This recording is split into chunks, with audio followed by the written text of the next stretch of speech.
Hello YouTube, it is your Wobby3, back with another kicking action figure review. Today's review, I'm very happy to be filming. It is over the Marvel Legends series Infinity War Iron Spider from the Thanos Build-A-Figure wave. I actually got this guy when he came out, like when Infinity Wars was like hitting theaters. Now, you may be asking, why are you reviewing this so late then? Because right after I got this guy, opened him, messed around with him, I lost him. I know these days I always show them in package first, but I wasn't doing it as much back when Infinity War came out. It just kind of depended. And I mostly did that for the packaging that I thought was cooler, and like standard packaging I wouldn't do it for. And this was a very standardly packaged figure. And I lost him. But recently, I'm recording this April 2021, I was doing some very heavy spring cleaning. Like when I say heavy spring cleaning, I mean the heaviest cleaning I've ever done in my life. Moving furniture, just chucking stuff, moving things around, reorganizing, all of it. Like just cleaning out my whole life. And my friends were helping me, and one was like, hey, I found this. You want to put it with your other ones? And he hands me Iron Spider. And I was like, I thought this was gone, like for permanent. But he found it while he was helping me drag stuff out. I have arthritis throughout my spine for multiple reasons. One, I was born with a deformed spine. And two, I've been doing heavy manual labor since I was 10. So my spine's riddled with arthritis, and I can't lift stuff these days. So a few of my friends were helping me move stuff. Don't worry, we're all fully vaccinated. But yeah, he found Iron Spider, and I was so excited. Sadly, I sold the Build-A-Figure piece. I do not have it to show you, but you know, that Thanos sculpt has been... The Build-A-Figure Thanos has been re-released twice, once in a 3-pack and then once in a multi-pack on Amazon. So I'm sure you've all seen that Thanos figure. God, I'm so happy that he was found. Even if, to be completely honest, the figure isn't very impressive. I'm not going to lie. It's not that great. So let's really get into it. I'm going to show you articulation, which is totally fine. Up and down on the head, side to side, you know. You got that kind of butterfly joint that I pretty much expect on all my Spider-Men now. He's very stiff. I guess because of I haven't used him much because he was lost. I don't know if that had something to do with it. You can see like the up and down on the arm. I might need to heat him up, you know. I was so excited to make this review. I didn't heat him up or anything.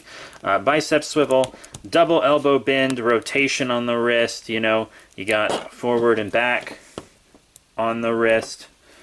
Ab crunch, forward and back. It's a pretty good ab crunch. Side to side on the waist, in and out on the legs, forward. Not terribly much back because Tom Holland, but you got a thigh swivel. A double knee bend, up and down on those feeties,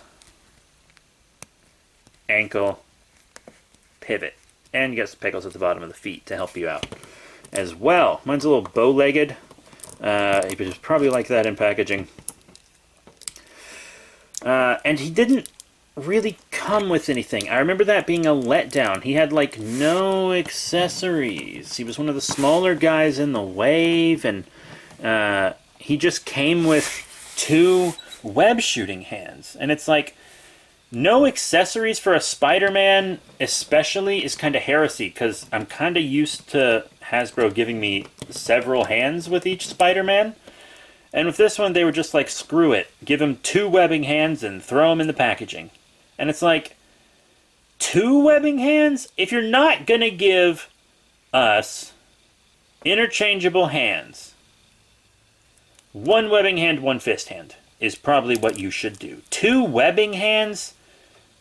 I don't know, man. 2 flippers, that's odd. That kind of limits him a lot. I don't know. Detail and paint is fine. Oh! The dimensions of the body might not be totally accurate to the film, but I think it's fine for the $20 Marvel Legend. I actually really like the paint. I think the paint is pretty good. It's real clean, nice shiny golds. I really like the choice of like blues and the reds. He looks good paint-wise. He's painted extremely well. The sculpt's very detailed. That's not bad.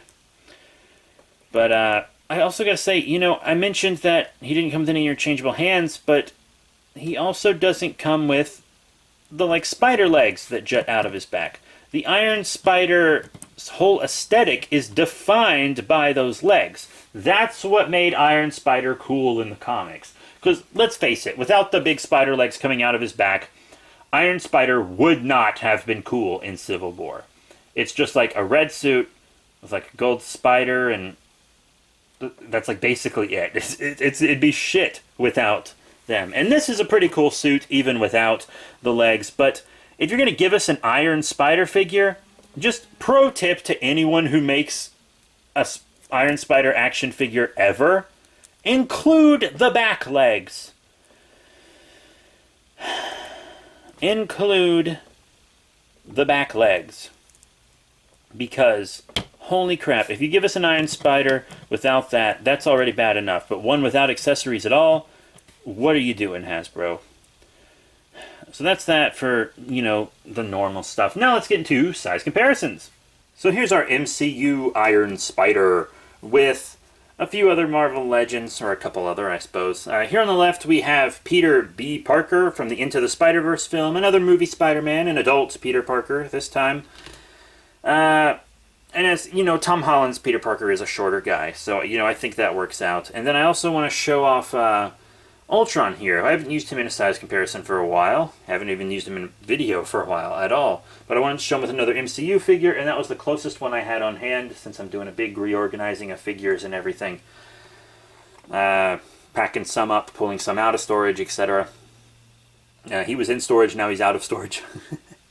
Just to show him with another MCU figure and a Build-A-Figure. And, I think he looks good with that. Ultron's a big boy. Yeah, I think he will scale well with your other Marvel Legends. So what are my final thoughts on the Hasbro Marvel Legends? Iron Spider from the Infinity War Thanos Build-A-Figure wave. This figure could have been so much better.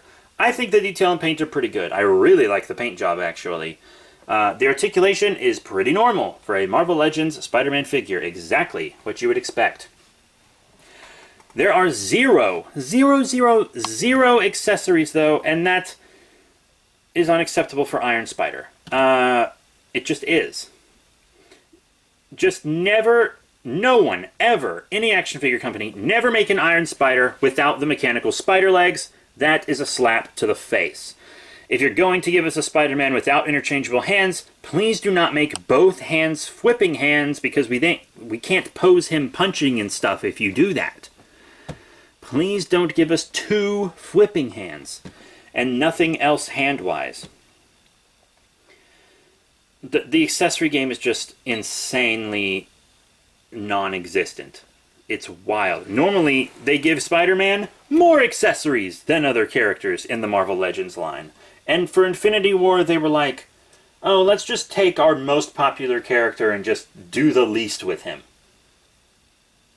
Pretty wild. I think there might have been a 2-pack or something where he finally got the legs, but that's not cool. So if you really want legs and interchangeable hands and stuff, maybe get yourself the Figure Arts or the Mafex or something, because the Marvel Legend one doesn't come with anything. So that is it. Thank you all very much for your support. Remember to rate, comment, subscribe. Check out all the cool links in the description below, Facebook, Twitter, etc. And I'll see you all next time.